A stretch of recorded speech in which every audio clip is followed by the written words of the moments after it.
Hello everybody, welcome back to my channel. In today's video, we are going to be talking about the importance of cutting off people. Now, this is a skill, right? Cutting people off at the right time and obviously making sure you're identifying the right person to cut off is a very important skill that you must learn if you want to have the best life possible, right? So I usually use the analogy that I am a boat, right? Think of yourself as a vessel that's going through the sea. You can't brave the waters of the sea with a leaky hull of your boat, right? If the bottom of your boat has all these holes in it, all these cracks, all these things that you refuse to fix, you're gonna have water pouring in unwanted and you are going to sink. You're not going to be able to brave the seas. You're going to be at the bottom of the sea. Like a good captain, you need to be checking your boat constantly for leaks. You need to be understanding where your weak points are and what you need to be patching up soon. Unfortunately, not every single person can come with you on your journey that is your life, and that's okay. That doesn't make them a bad person, doesn't make you a bad person. It just makes them not the right fit, and that's okay. There is quite literally over 8 billion people on this planet, which means there is definitely somebody for you. There is definitely people who are meant for you, and you pretending to be somebody else and pretending to be okay with certain things and to keep people in your life and keep them as an energy drain in your life because you are scared of losing them is you operating from a scarcity mindset. Before we get into the main body of this video, I want to kind of break down these two differences in how people perceive life, right? Some people, they view life from an abundance mindset and some people from a scarcity mindset. I'm going to go and say that most people are actually viewing their life from a scarcity mindset. And how do I know this? It's because of the way that you make your decisions. When you decide on something, are you deciding from a place of, if I was the version of me who had everything, what would she or he do? Or are you saying, oh my gosh, what happens if I don't get this again? What happens if this person is the only friend that I will ever have who makes me feel happy? What if this is the only boyfriend that I will ever have who's actually nice to me? If you're viewing your life from a scarcity mindset, you're going to think that things are limited. You're going to think that opportunities are limited, that people are limited. Nobody is replaceable. People are just either better aligned or worse aligned, right? And it's your job to understand who and what those people are and how to spot the sign. Everything in life is possible. Money is infinite. Opportunities are endless, and you can create your own reality whenever you choose to do so. Scarcity mindset will make you cling on to things that were never meant for you in the first place, and that is the reason why you must get rid of it. Now, I'm the self-proclaimed cutting off queen of my life, right? Anything that doesn't serve me, I will quickly move away from it, and that is something that I'm getting faster and faster and faster at doing. And I'm telling you guys, it is the fastest way to level up to the next timeline. When you clear something away from your path that was never meant for you and that was actually holding you back, you open up all this new energy, all this new focus to do the things that actually are aligned to you. So if you want to actually be cutting off people properly, you need to understand your baseline, right? You need to be very, very, very confident in the life that you create for yourself and how that feels for you. Your baseline is the life that you create for yourself, right? So how is your life? How is your fitness? How is your happiness? How is your money? How is your self-image when it's just you? When you're not in a relationship, when you don't have all these friends around, what is your baseline?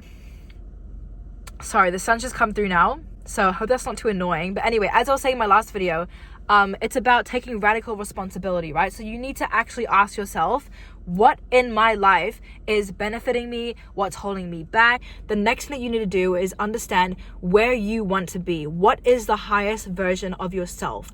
What does the highest version of you think about? What does she do? What does she take action on? What are the things that she believes in? Does she wake up feeling inspired? Does she wake up feeling excited?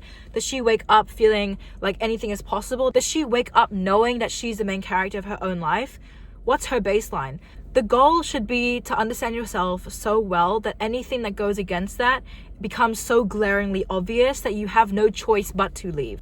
This step requires you also being brutally honest, right? When you have a conversation with this person, do you walk away feeling drained?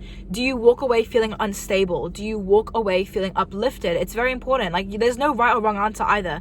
As I've said, there's over 8 billion people on this earth. It's not your job to make everybody your friend. It's your job to understand who's good for you and who's not. You have to be very cognizant on how your body feels after you interact with certain people, because it will tell you what your mind isn't. You're going to feel it. You're gonna feel like shit after you talk to certain people. You're gonna feel better when you talk to certain people. That's your data. Your boundaries are gonna keep you afloat in this life, right? Be ruthless on them and stand 10 toes down on them, right? If somebody is treating you in a way that you don't like, it's not your job to fix people. It's not your job to make people fit into your life. It's not your job to hold tightly onto people. Are you going to be your own best friend? And are you going to go, I'm not going to go and entertain this anymore? And are you going to remove yourself from the situation? Important thing to note here, I'm not saying that when you cut people off, you need to make a big deal about it. That is an aspect of this that I have gotten wrong in the past. It's the, wanting to have the final say, wanting to have that big blow up moment where you kind of like, put the nail in the coffin and show them how much they hurt you and, doing all of that.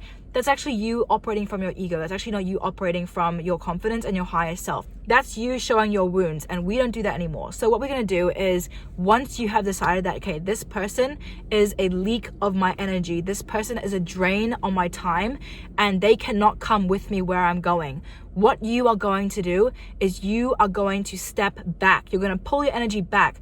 You're not going to initiate. You're not going to reach out. You are going to fully pull back. And all of that energy that you were giving to them, all of that mental energy that you were assigning to thinking about them is going to now be assigned to you. You are going to start focusing on what can I do to make my life better. If you can find a way to turn your sadness and your anger at a certain person or a certain event, certain situation, into something productive and something beneficial to you, you have just mastered alchemy.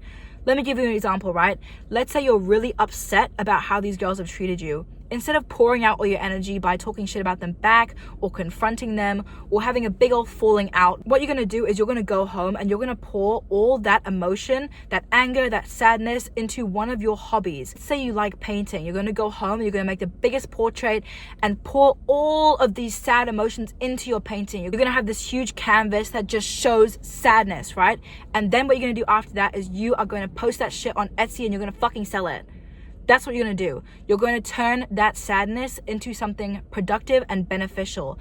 Another example, let's say you're really angry, right? Instead of taking the anger out on other people, you're going to go home and you're going to do a 2-hour walk around your whole entire neighborhood. And every single time you take a step, you are going to feel the feeling of walking in your best timeline ever. You're going to think, I am the best, I am that bitch, and I am creating my own life. Every single step that I take, I'm walking closer and closer and closer to the better version of me. And trust me, bitch, not only have you given those feelings an outlet, but you have actually done something productive.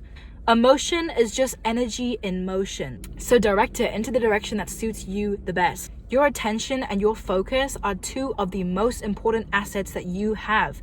Don't be giving that stuff out for free. You must turn those emotions, those feelings into a way for you to prosper. That is how you succeed. Also, honey, the best revenge you could ever get is becoming the best version of yourself. People will get their karma regardless. Sometimes their karma is simply being themselves. That is some people's karma. They have to wake up and be themselves. Sorry about it. Nobody gets to decide who's staying on your boat. Nobody has a ticket lifelong to be sitting on your boat. You can evict them at any time. You can patch up that hole anytime. You are actually more cowardly to keep people in your life because you're scared of letting them go than to actually be authentic and go, you know what? You don't align with me. You don't align with my personality. You make me feel bad and I don't feel excited about my life anymore when you're in it. So how about go away? That doesn't make you a bad person. That makes you real. So anyway, guys, I hope you guys enjoyed this video. Please comment your thoughts down below. I love to hear them. I read and respond to all comments. And yes, I love you guys so much. So have a great day. And I will see you guys in my next video. Bye.